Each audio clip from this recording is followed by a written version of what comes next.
Chairman people's party Bilawal Bhutto Zardari का कहना है कि गैर जमहूरी हुकूमत को हटाने के लिए जमहूरी हथियार इस्तेमाल करेंगे। शहीद मोहतरमा बेनज़ीर भुट्टो के खिलाफ खड़े किए गए सिलेक्टेड के पास नेक नियति से गया। हमारे दोस्त कहते थे पहले इस्तीफ़ा दो। हमने कहा इमरान खान को खुला मैदान नहीं देना।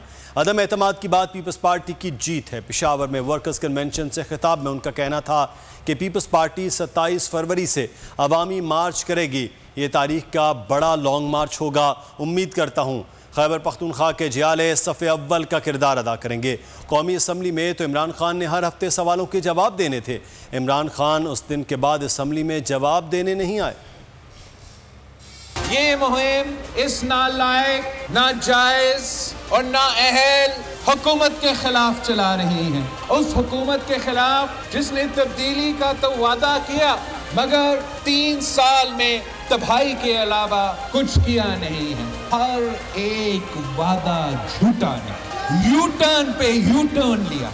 1 करोड़ नौकरियों का वादा किया, नौकरी छीने हैं, किसी एक को नौकरी दिया नहीं है। जो 50 लाख घर देने का इलेक्शन के टाइम पे वादा करता है मगर गरीबों के सर से इंक्रोचमेंट के नाम पे सर से छीनता है। हमारा दोस्त कहते थे इस्तीफा दो, तो हमने इनकार किया। हम इमरान को खुला मैदान नहीं देंगे। 5-6 जनवरी को हुकूमत वक्त के खिलाफ ऐलान जंग किया है। 27 फरवरी से अपना अवामी मार्च कराची से शुरू करेगा। सब्सक्राइब करें और बेल दबाएं ताकि कोई खबर रह न जाए।